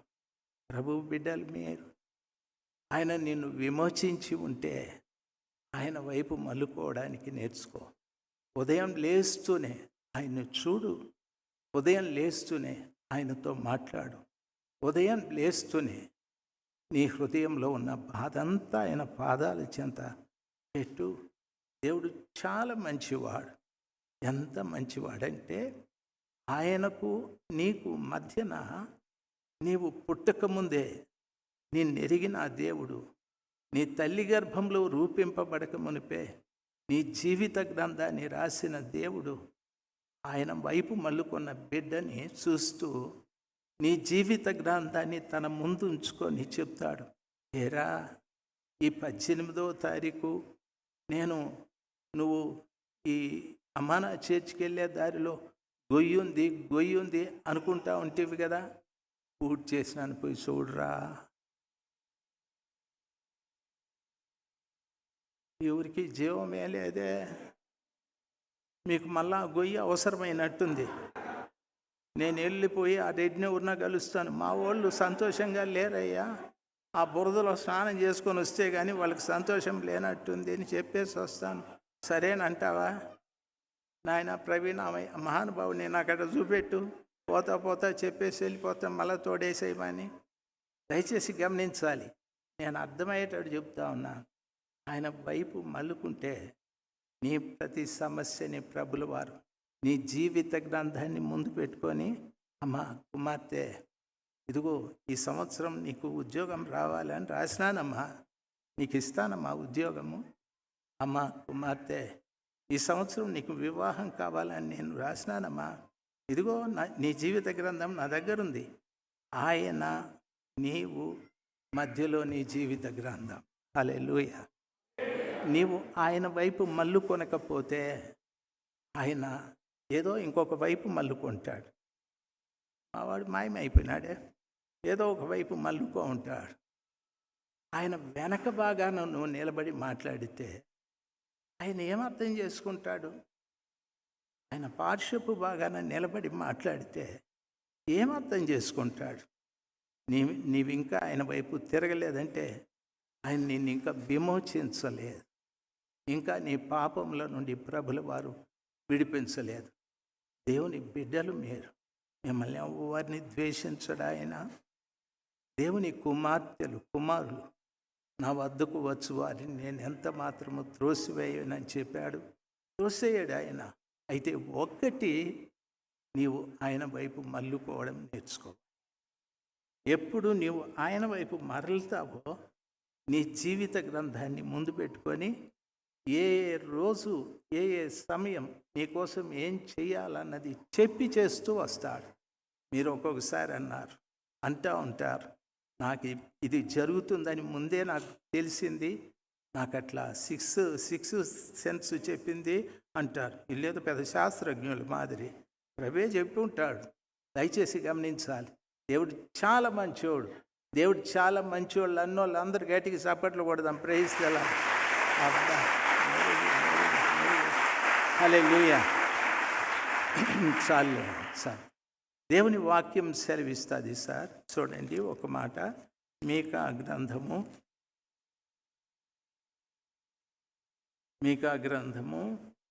7వ అధ్యాయము 19వ వచనం. నిన్ను విమోచించిన దేవుడు నీ అపరాధాలు కానీ, నీ పాపములు కానీ, నీ దోషములు కానీ విమోచించి ఆయన వైపు నువ్వు తిరిగిన తరువాత బైబిల్ సెలవిస్తుంది. చూడండి, ఆయన మరల మన యందు జాలిపడును. చూడు, ఒకసారి ప్రభువు మన పట్ల జాలిపడి మనల్ని క్షమించి ఒకవేళ తిరిగి మనం తప్పితం చేసి ఉంటే అంటాడు ఆయన మన యందు మరలా జాలిపడును, మన దోషములను అణచివేయును, మరి పాపములన్నింటినీ సముద్రపు అగాధములలో నీవు పడవేతువు. మరి పాపములన్నింటినీ నీవు సముద్రపు అగాధములలో పడవేతువు అన్నాడు. దేవుడు చూడు, ప్రభు దగ్గరికి నీవు వచ్చి నేను పాపిని ప్రభువా క్షమించమని అడిగిన తరువాత ప్రభు నీ పాపాలన్నీ కూడా తీసుకొని సముద్రపు అగాధంలో పడవేస్తాడు అంటే. ఎక్కడ పడవేసినాడు నాయన? సముద్రపు అగాధంలో. ఎప్పుడైనా సముద్రంలో ఈదినారా నాయన? నువ్వు ఈదింటావులే నాయన. మావాడు ఒకడు ఉన్నాడు, గజి ఈతగాడు, ఎత్తినాడు. సముద్రంలో వేటకని పోయింటాడు, అక్కడ చూసి ఉంటాడు. చాలా భయంకరంగా ఉంటుంది సముద్రం. రాత్రుల్లో గనక మీరు సముద్రంలో బయట వస్తే పడవలో నుండి ఆనే చచ్చిపోతారు. అంత భయంకరమైన శబ్దము, అంత కటిక చీకటి ఉంటుంది, చచ్చిపోతారు.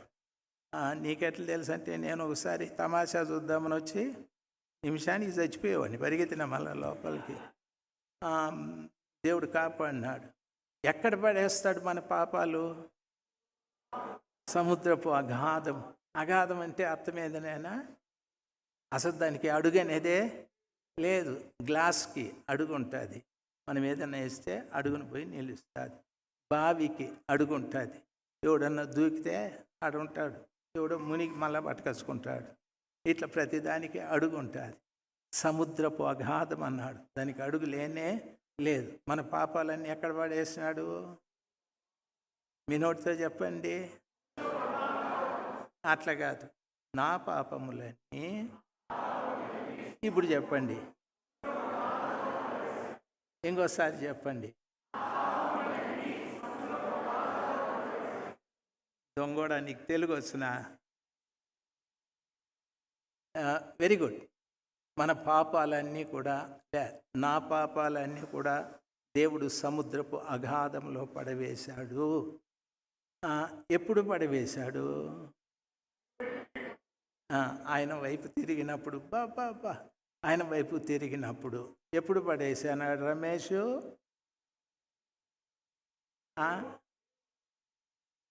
నేను ఆయన దగ్గరికి వచ్చినప్పుడు, నేను ఆయన దగ్గర పాపాలు ఒప్పుకున్నప్పుడు అవన్నీ కూడా తీసేసి ఆయన సముద్రపు అగాధంలో పడేశాడు. ఓకే ఓకే అమ్మా, మన పాపాలన్నీ ఆడున్నాయి నాయన, అగాధంలో ఉన్నాయి. ఇప్పుడు పాపని సాక్ష్యం చెప్పంటే మనకో పాప ఎత్తుకుంటుంది, పాప ఎత్తుకొని స్టార్ట్ చేస్తుంది.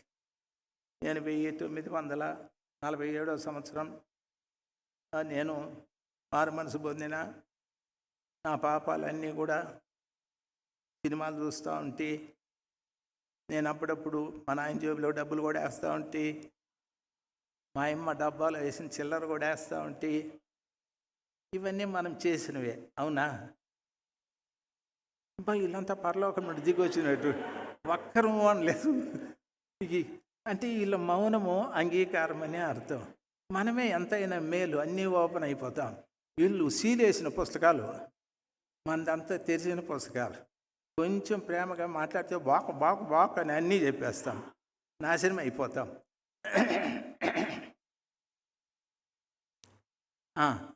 సాక్ష్యం చెప్పమంటే చెప్తాడు. ఇప్పుడు మా విజయం చెప్పమంటే చెప్తాడు. స్కూల్లో మా పెన్ను ఒకటి కొట్టేసినాను నేను, స్కూల్లో మా మాస్టర్ జోబిలోనే 100 రూపీస్ కొట్టేసినాను నేను. ఇవన్నీ చెప్తాడు. అవన్నీ ప్రభు ఏం చేసినాడు? ఇప్పుడు విజయ్ రక్షించబడి ఎప్పుడు ఆయన రక్షించబడింది? 18 సంవత్సరాల ముందు. 18 సంవత్సరాల ముందు విజయ్ పాపాల మూటని దేవుడు సముద్రపు అగాధంకి వేసేసినాడు. నమ్ముదామా? నమ్మంట్రా? క్రైస్తవ్యం అంతా నమ్మకం మీద నెర ఉండేది స్వామి. నోరే దెర్రైందిరా బాబు. యేసు ప్రభుని చూసినారా? చూడలే, ఉండాడు. నమ్ముతా ఉండమ్మా? యేసు ప్రభు చనిపోయింది చూసినారా? లేదు. నమ్ముతా ఉండమ్మా? అంతా నమ్మకమే. కాబట్టి విజయ్ పాపాలు కూడా 18 సంవత్సరాలప్పుడు ప్రభు సముద్రపు అగాధంలో పడేసినాడు. ఎట్లా? మూట గట్టి పడేసినాడు. మళ్ళాని ఏం గట్టి పడేసినాడు? మూట గట్టి పడేసినాడు. ఇంటి పేరేం నాయనా? నారప్ప. సరే, ఎవరో గప్ప విజయ్ గారు మూట గట్టి పడేసినాడు. ఎన్నేళ్ళప్పుడు? 18 ఏళ్ళ ముందు పడేసిన మూట ఎంత లోతుకు పోయి ఉంటుంది? ఓ 10 కేజీలు బరువు ఉంది అనుకో. ఎంత లోతు పోయి ఉంటుంది?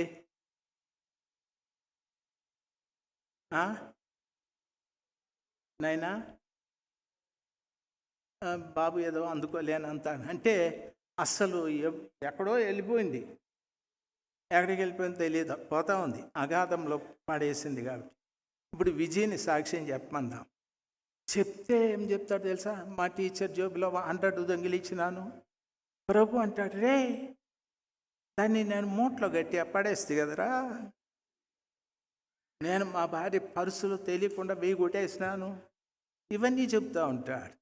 దేవుడు తల మీద చేపెట్టుకొని, నాయన విజయ్, 18 ఏళ్ళ ముందు నీ పాపపు మూటని ఎక్కడ పడేసినా నేను? చెప్పడమ్మా, ఎక్కడ పడేసినాడు? ఇప్పుడు విజయ్ని ఇప్పుడు సాక్ష్యం చెప్పమంటే, ఇప్పుడు దూకి ఎక్కడ? సముద్రంలో దూకి స్పీడ్గా పోయి విజయ్ కుమార్ మూట ఏదో వెతకాల.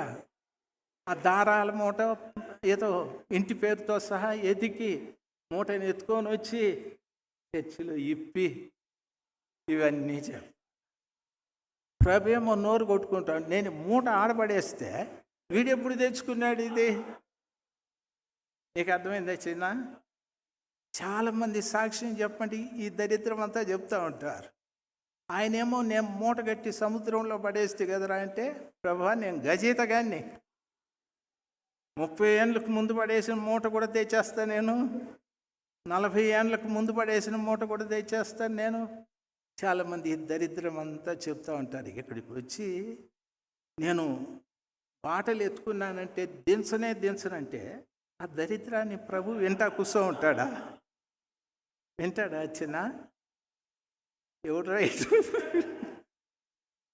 ఇంకో కేసు పెడతాడు, వీడు మూటల దొంగ నన్ను అగాధంలో పడవేసినటువంటి పాపపు మూటని ఎందుకు అక్కడ పడేసినాడో తెలుసా?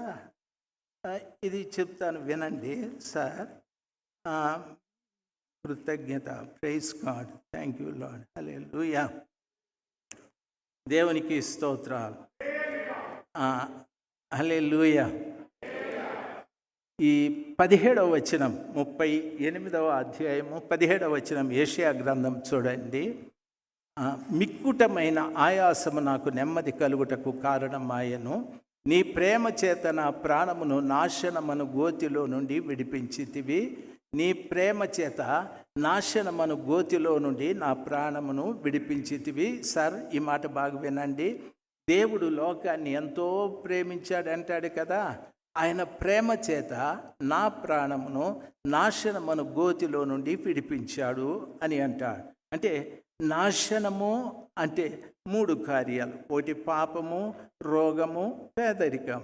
ఈ పాపము కానీ, రోగము కానీ, పేదరికం కానీ అనుభవించేది ఎవరంటే వీటి పరిణామము ప్రాణం. వీటి పరిణామమును అనుభవించేది ప్రాణం. కాబట్టి ప్రభువు నన్ను ప్రేమించి ఈ నాశనములో నుండి నా ప్రాణమును పైకి తీసుకొచ్చాడు. బాగా వినాలి. ఇప్పుడు నా ప్రాణాన్ని పైకి తీసుకొచ్చిన తరువాత అంటాడు, నీవు నీ వీపు వెనక తట్టు నా పాపములన్నీ నీవు పారవేసితివి.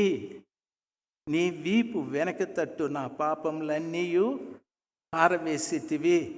దేవుడు చెప్తాడు, ఆయన వీపు వెనక తట్టు పాపాలు పారేసినాడు. నా పాపాలు ఎక్కడ పారేసినాడు? నీ పాపాలు ఎక్కడ పడేసినాడు? ఏ దేవుని వైపు?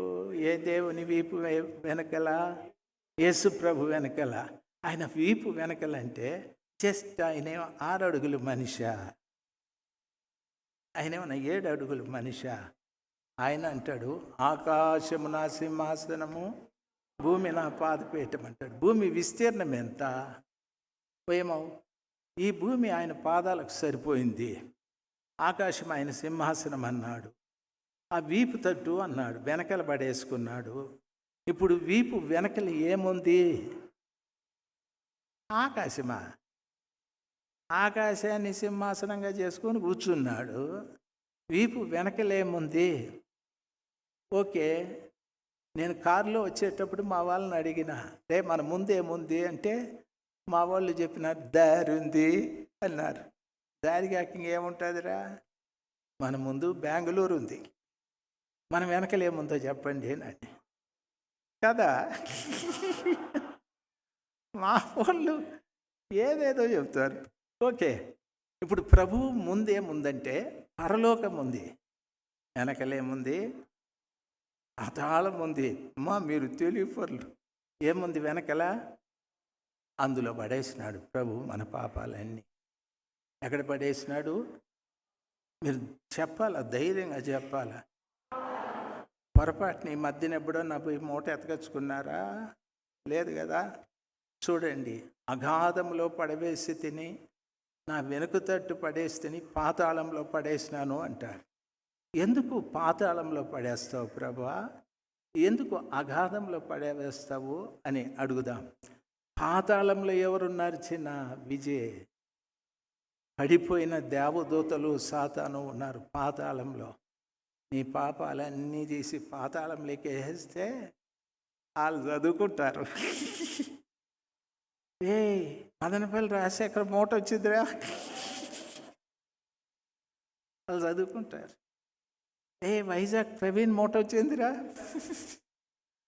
కుమార్ మూట వచ్చిందిరా, అందరి మూటలు అవి చదువుకుంటూ ఉంటాయి. చదువుకొని ఇంకా వీడి దగ్గరికి మనం పోయే అవకాశము లేదు. ఎందుకంటే మూట వేసింది ఎవరు? యేసయ్య. మున్సిపాలిటీ వాళ్ళు కాదు, యేసు వేసినాడు. పాతాళంలో వాళ్ళు చదువుకుంటారు. చదువుకొని ఇంకా ఈ రాజశేఖర్ జోలికి పోయే అవకాశము లేదు. వాళ్ళ బాసుకు చెప్తారు. ఎవరే వాళ్ళ బాసు? సార్, మదనపల్లి రాజశేఖర్ మూట అయిపోతే వచ్చింది సార్, మొత్తం వచ్చేసిందా? మొత్తం వచ్చేసింది సార్. వాడు ఆడ ఉన్నాడు? అమ్మానా చర్చిలో ఉన్నాడు సార్. వాడు ఎక్కడ ఉన్నాడు? ఇమ్మానుయేల్ చర్చిలో ఉన్నాడు సార్. అయితే ఇంకోటి మనకు దొరికే ప్రసక్తి లేదా? చర్చిలోకి ఎట్లా పోతాం సార్? చర్చిలో ఎవరు ఉంటారో తెలుసా? ఎవరుంటారు నాయనా? వీళ్ళు అనుమానిస్తూ ఉంటారు. ఎవరుంటారు నాయనా? ఎక్కడ ఇద్దరు ముగ్గురు కూడి మరి మధ్యలో యేసయ్య దగ్గరికి ఆయన వచ్చి నన్ను తీసుకుపోతాడా? నో. తీసుకుపోతాడా? మాట్లాడండి, మా ఉప్మా వచ్చేసినట్టుంది. చెప్పండి తల్లి, మీకు వాసన రాలేదా? ఈ బలహీనత చేత ఇది స్మెల్ కూడా పోయినట్టుంది. చెప్పండి హల్లెలూయా. పాతాళంలో నీ పాపాలు పడవేయబట్టానికి గల కారణము కార్యము స్థిరపరచబడుతుంది అంటాడు. అగాధంలో ఎందుకు పడేసినాడు ప్రభులు వారు? ప్రభు, మా పాపాలు మూట అన్న ఒక దగ్గర కుదురుగా పెడితే మేము తారాడుకోకుండా ఉంటాం కదా. మనం పాతాళంలో ఎందుకు వేసినాడంటే సాతానుని 1000 సంవత్సరాలు అగాధంలో బంధిస్తాడు. మన పాపపు మూట కూడా సముద్రపు అగాధంలో పడేసినాడు. ఆ 1000 ఏండ్లు మన మూటలన్నీ వాడు వెతుక్కుంటా ఉంటాడు. విజయశేఖర్ గారి మూట కూడా వెతుకుతాడు. పేరు ఉంటుంది దాని మీద, పూర్తిగా ఇంటి పేరుతో సహా. దయచేసి గమనించాలి. నీ పేరేం నాయనా? సూర్య గారు. సూర్య గారి పేరు ఉంటుంది, తమ్ముడి పేరు ఉంటుంది. తమ్ముడు పియానో వాయించే తమ్ముడు కదా? అవును, ఆ మూట కూడా అక్కడ ఉంది. పాతాళంలో సాతానుడు, అగాధంలో సాతానుడు చదువుతాడు, పాతాళంలో వాని అనుచరులు చదువు. నువ్వు పరలోకానికి వెళ్ళినప్పుడు సాతానుడు నీ మీద నేరస్థాపన చేసే అవకాశము లేదు. నీవు యేసు ప్రభుల వారు చట్టాపట్టాలు చేతులు పట్టుకొని హాయిగా పరలోకానికి వెళ్ళిపోతారు. అక్కడ నీ గురించి ఏ విధమైనటువంటి నేరస్థాపన చేయటానికి సాతానుడికి కానీ వాని అనుచరులకు కానీ అవకాశము లేదు. కాబట్టి దేవుని మందిరంలోకి వచ్చిన ప్రతి బిడ్డ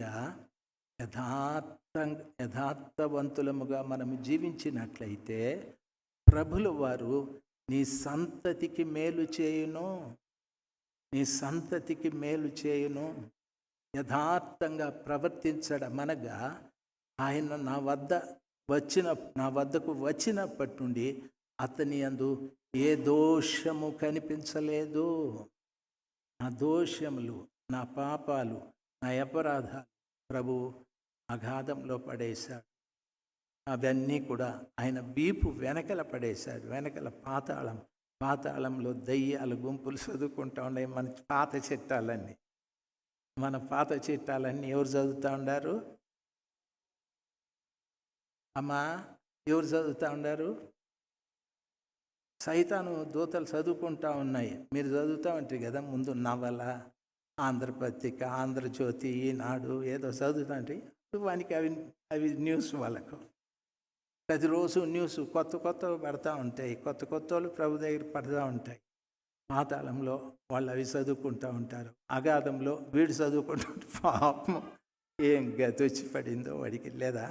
కాబట్టి యథార్థత అనగా నా వద్దకు నీవు వచ్చినప్పటి నుండి నీ అందు నాకు ఏ దోషము కనిపించలేదు. దేవుని బిడ్డలు మీరు ఉపవసించండి, ప్రార్థించండి, దేవుని సేవలో సహకరించండి, దేవుని సేవకు సహాయం చేయండి. అదే సమయంలో ఏ దోషము లేకుండా బ్రతకండి. యథార్థంగా మనం ప్రవర్తించినట్లయితే నీ సంతతి మేలు చేస్తాను, నీ సంతతికి మేలు చేస్తాను. చాలామంది తల్లిదండ్రులు బాధపడుతూ ఉంటారు. మా కుమార్తెనిచ్చి పెళ్లి చేశాం కానీ వాడు సరైనోడు కాదు అని చాలామంది తల్లిదండ్రులు అంటారు. మా అబ్బాయికి అమ్మాయిని ఇచ్చి పెళ్లి చేశాం, అమ్మాయి మంచిది కాదు, లేకపోతే వారి పిల్లలు మంచివాళ్ళు కాదు, అమ్మాయి తరపున ఇంటి వాళ్ళు మంచివాళ్ళు కాదు, మేలు చేయలేదా మనకు దేవుడు అంటే మేలు చేయలేదు. ఎందుకు అని అడిగితే యథార్థత యథార్థతనగా నేను ప్రభు దగ్గరికి వచ్చినప్పటి నుండి ఆయన నా యందు ఏ దోషము చూడలేదు, ఏ దోషము చూడలేదు. మీరు పనిచేసే స్థలంలో, మీరు ఉన్న స్థలంలో, మీ ఇంటి ప్రక్కన, ఇంట్లో వాళ్ళ దగ్గర ఎక్కడ కూడా మనము యథార్థత తప్పి ప్రవర్తించే వ్యక్తులుగా ఉండకుందుముగాక. హల్లెలూయా. దేవుడు మంచి దేవుడు. ఈరోజు కూడా ఒక మంచి అవకాశం మనకి ఇచ్చాడు. ఒకవేళ మనం ఎక్కడైనా యథార్థతను కోల్పోయి ఉంటే, ఏదైనా ఒక దోషము, ఏదైనా ఒక అపరాధము మన మీద ఉంటే సరిచేసుకోవటానికి సర్వశక్తిమంతుడైన దేవుని వద్ద బ్రతిమలాడి నన్ను క్షమించమని అడగటానికి ఒక చక్కటి అవకాశం. నాలో ఉన్న పాపాన్ని ప్రభు దగ్గర కడిగి వేసుకోవటానికి 10 రోజులు కావాలి, లేకపోతే 10 నెలలు కావాలి కాదు, క్షణం, ఒక క్షణం. తండ్రి, నేను పాపిని, తెలియక ఈ తప్పిదం చేశాను, నన్ను క్షమించండి. ఆ ఒక్క మాట ఆ దేవుని యొక్క హృదయంలో కనికరం పొంగి మన మీద ప్రవహించి ఆ దోషాన్ని, పాపాన్ని మంచు విడిపోయినట్లుగా, మబ్బు తొలగిపోయినట్లుగా ప్రభులు వారు మనల్ని తుడిచివేస్తాడు, మనల్ని కడిగి వేస్తాడు. మనం మనుషులం, దేవుళ్ళు కాదు. మనం మనుషులం, దేవదూతలు కూడా కాదు. పొరపాటు అన్నది సహజం, అయితే అది పొడిగించబడకూడదు. ఏ క్షణాన ప్రభు మనల్ని ఏమని హెచ్చరిస్తాడో అది మనం తెలుసుకొని క్షమించమని బ్రతిమలాడుతూ ఆయన పాదాలను అన్నేళ్లతో కడగడం నేర్చుకోవాలి.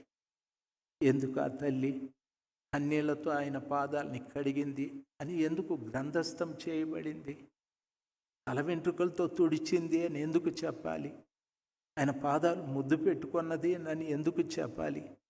అయ్యా సీమోనా, నీ ఇంటికి వచ్చాను, కాళ్ళు కడుక్కోవటానికి నీళ్ళు ఇవ్వలేదు, నన్ను ముద్దు పెట్టుకోలేదు అని ప్రభులు వారు చెప్పారు.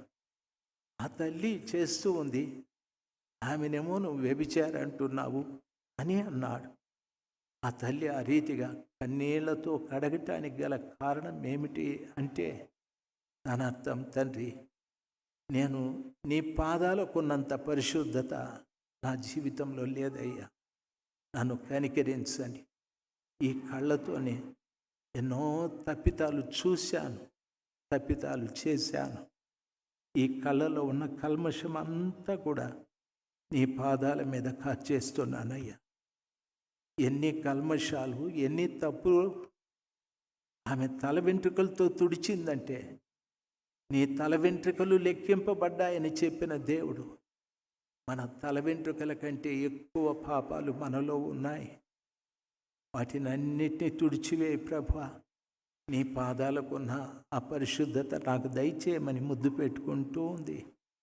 ఆయన పాదములు ఎటువంటివి అంటే బైబిల్ సెలవిస్తుంది, ఆయన పాదములు స్వచ్ఛమైన అపరంజిని పోలి ఉన్నవి అనని. అపరంజి పరిశుద్ధతకు సూచన. ఆయన పాదాలలో పరిశుద్ధత ఉంది.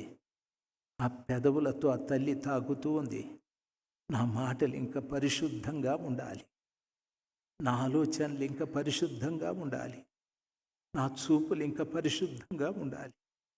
దయచేసి ఆ పరిశుద్ధత నా కళ్ళకు, నా ఆలోచనలకు, నా మాటలకు తగలాలి స్వామి. యెషయా ప్రార్థించినప్పుడు, నేనున్నాను, నేను వెళతానంటే ప్రభు సింహాసనం వద్ద నుండి కారుచిచ్చు తీసి ఆయన పెదవులకు తాకి, ఇది నీకు తగినది అని చెప్పాడు. ఈ మధ్యాహ్న సమయమందు యథార్థత నాకు తగినది. ఆయన పాదముల మీద కన్నీళ్లు కార్చి, నేను కూడా ప్రభువా నీ పాదాలకున్న పరిశుద్ధత నాకు దయచేయమని ఆయన్ను బ్రతిమలాడాలి. దేవుడు చాలా మంచివాడు. దేవుడు చాలా కనికరం కలిగినటువంటి వాడు. నా తప్పులను ప్రభు లెక్కిస్తే అసలు నేను ఇక్కడ నిలబడేవాడిని కాదు, మీరు ఇక్కడికి వచ్చేవాళ్ళు కాదు. అయితే ఏ నాటికీడు ఆ నాటికి చాలని చెప్పాడు ప్రభుల వారు. కీడు పొడిగించుకోవడం కాదు, కీడును పోగొట్టుకోవడం మనం నేర్చుకోవాలి. ఓ చిన్న సందర్భంలో, ఈ చిన్న సందర్భంలో నాకు ఇచ్చిన అవకాశాన్ని నేను కాపాడుకోవాలి, ఉపయోగించుకోవాలి. నన్ను క్షమించమని బ్రతిమలాడాలి. అందరూ కళ్ళు మూసుకుందాం, ఒక్కసారి ప్రభు వైపు చూద్దాం. ఆయన చాలా మంచి దేవుడు. అందరూ కళ్ళు మూసుకుందాం. ఆ కృపగల దేవుడు, మంచి దేవుడు. ఒక్కసారి లూకా సువార్త 3:17 చదువుతాను, చదవండి ఒకవేళ అవకాశం ఉంటే. 3:17 అది చదివి నేను ప్రార్థన చేస్తాను.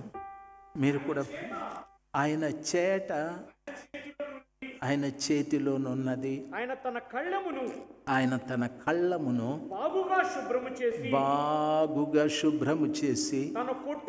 తమ కొట్టులో గోధుమలను పోసి ఆరని అగ్నితో 3:17 నాయన అదేలే ఆ వాక్యమే. ఆయన చేట ఆయన చేతిలో ఉంది, ఆయన తన కళ్ళను బాగుగా శుభ్రం చేసి తన కొట్టులో గోధుమలు పోసి ఆరని అగ్నితో పొట్టు కాల్చివేయునని అందరితో చెప్పాను. ఇప్పుడు మనతో కూడా చెప్తున్నాడు. అందరితో చెప్పాను, ఇప్పుడు మనతో చెప్తున్నాడు. ఏం చెప్తున్నాడు అని అడిగితే, ఆయన చేట ఆయన చేతిలో ఉంది, ఆయన తన కళ్ళమును బాగుగా శుభ్రం చేసి, కళ్ళము అంటే ధాన్యాన్ని దుల్లగొట్టి తూర్పారబెట్టే స్థలం. ఆ కళ్ళం ఏదంటే మన సంఘమే, మన సంఘం. ఇందులో ప్రభుల వారు ధాన్యాన్ని దుల్లగొట్టి చేటతో తూర్పారబెట్టి గోధుమలను కొట్లో వేసి పొట్టును తీసుకెళ్ళి అగ్నిలో కాల్చివేస్తాడు. కళ్ళమును బాగా శుభ్రం చేసి, బైబిల్ చెప్తాది, ఈ సంఘాన్ని బాగా శుభ్రం చేయాలని ఆశ దేవునికి. ఈ సంఘాన్ని బాగా శుభ్రం చేయాలని ఆశ. కాబట్టి మనం ఇక్కడ పొట్టుగా వెళ్ళిపోకుండా మంచి గోధుమ గింజగా పొట్లలోకి వెళ్ళున్నటువంటి వ్యక్తులముగా మార్చబడాలి. ప్రభు చేట ఆయన చేతిలో ఉంది. ప్రభా, నన్ను కూడా ఆ చేటలు వేసి తూర్పు ఆరబెట్టండి. నాలో ఉన్న దోషం, నాలో ఉన్న ప్రతి విధమైన కల్మషం పొట్టులాగా వెళ్ళిపోవాలి. నేను గట్టి విత్తనంలాగా నిలిచి ఉండాలి. తండ్రి, నా పట్ల కనికరాన్ని చూపెట్టమని ప్రభుల వారిని వేడుకుందాం. మీకు అవకాశం ఉంటే ఒకసారి మోకరించి ఆయన పాదాల చెంత కన్నీళ్లతో మొరపెడదాం. గంటల తరబడి మనం ప్రార్థించాల్సిన పని లేదు. నా తప్పేమో నాకు తెలుసు, నాలో ఉన్న పొట్టేమిటో నాకు తెలుసు, నాలో ఉన్న గట్టి ఏమిటో నాకు తెలుసు. నేను ఆయన చేటలో ఉన్నాను అనేది కూడా నాకు తెలుసు. ఆయన తూర్పు ఆరబట్టక మునిపే పొట్టు గట్టిగా మారటానికి నాలో కలగాల్సిన పశ్చాత్తాపం, తండ్రి నన్ను కనికరించండి. నేను మీ వద్దకు వచ్చినప్పటి నుండి ఇప్పటి వరకు ఏ దోషము లేని వ్యక్తిగా కనబడాలి తండ్రి, ఏ దోషము లేని వ్యక్తిగా కనిపించాలి. నన్ను కనికరించండి. నేను ఈ లోకంలో ఉన్నాను, సమాజం మధ్యలో సంచరిస్తూ ఉన్నాను. నా చూపులు, నా మాటలు ఎన్నో తండ్రి, ఎన్నో. అయ్యా కనికరించండి, అయ్యా నన్ను కనికరించండి. కళ్ళమని చెప్పబడిన ఈ సంఘాన్ని బాగుగా శుభ్రం చేయాలని మీ ఆశ. ఆ కళ్ళంలోనే నేనున్నాను తండ్రి. నన్ను బాగుగా శుభ్రం చేయండి స్వామి, నన్ను బాగుగా శుభ్రం చేయండి ప్రభా. నా పాపాలు నీ వెనుక తట్టు పాతాళంలో పడవేయండి. నా పాపపు మూటను సముద్రపు అగాధములో పడవేయ. నేను తిరిగి వాటి వైపు చూడకుండా సహాయం చేయి తండ్రి. సహాయం చేయండి, సహాయం చేయండి. నేను నీ బలమును ఆధారం చేసుకోవాలి, నా బలాన్ని కాదు స్వామి. నా బలంతో నేనేమీ చేయలేను. నీ బలమును ఆధారం చేసుకోవాలి. నా అతిక్రమాలు తుడిచివేశారు.